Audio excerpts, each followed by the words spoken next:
नमस्कार। आप देख रहे हैं भारत ट्रस्ट। मैं हूं आपका संवाददाता और आज हम बात करेंगे भारत और चीन के बीच हाल ही में बढ़ते तनाव की।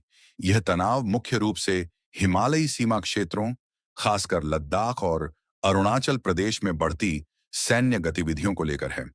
भारत और चीन के बीच पिछले कुछ महीनों में कई दौर की वार्ता हुई, लेकिन सीमा पर तनाव कम होने के बजाय बढ़ता ही गया। इस क्षेत्र में दोनों देशों की सेनाएं तैनात हैं और हाल ही में सैनिकों की संख्या में बढ़ोतरी देखी गई। दोनों देशों की सेनाओं के बीच छोटे छोटे संघर्ष और झड़पें भी हुई हैं। हालांकि अभी तक बड़े सैन्य टकराव की खबर नहीं आई। भारत सरकार ने इस स्थिति को लेकर सुरक्षा बढ़ाने के कई कदम उठाए हैं। भारत ने सीमा क्षेत्रों में अत्याधुनिक निगरानी उपकरण, ड्रोन और राडार सिस्टम तैनात किए हैं। साथ ही स्थानीय नागरिकों को भी सतर्क रहने की सलाह दी गई है। दूसरी ओर चीन भी सीमा पर अपनी सेनाओं को सक्रिय रखे हुए हैं। दोनों देशों के विदेश मंत्रियों और सेना प्रमुखों के बीच वार्ता के कई दौर हुए हैं, जिनमें शांति बनाए रखने और सैनिकों को पीछे हटाने की कोशिशें जारी हैं। विशेषज्ञों का कहना है कि यह तनाव केवल सैन्य ही नहीं, बल्कि राजनीतिक और आर्थिक क्षेत्र में भी असर डाल सकता है। भारत और चीन के बीच व्यापारिक संबंधों पर भी इसके प्रभाव की चर्चा हो रही है।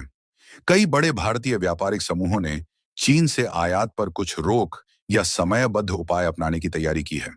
हाल ही में भारत सरकार ने सीमा सुरक्षा के लिए नई नीतियां और नियम लागू किए हैं। इनमें सीमा पर तैनात सैनिकों की सुरक्षा, नई तकनीकी मदद और नागरिकों के लिए चेतावनी प्रणाली शामिल है।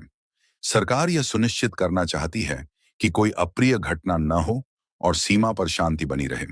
अंतर्राष्ट्रीय स्तर पर भी इस तनाव पर ध्यान दिया जा रहा है।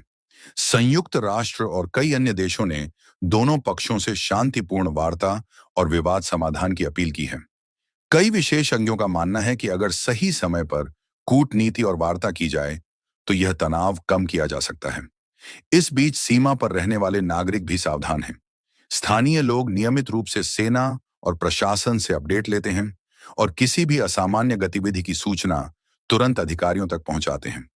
विशेषज्ञ यह भी कह रहे हैं कि भारत और चीन दोनों ही देशों के लिए सीमा पर स्थिरता बनाए रखना बहुत महत्वपूर्ण है, क्योंकि इससे न केवल दोनों देशों की सुरक्षा सुनिश्चित होती है, बल्कि क्षेत्रीय शांति और विकास भी प्रभावित होता है।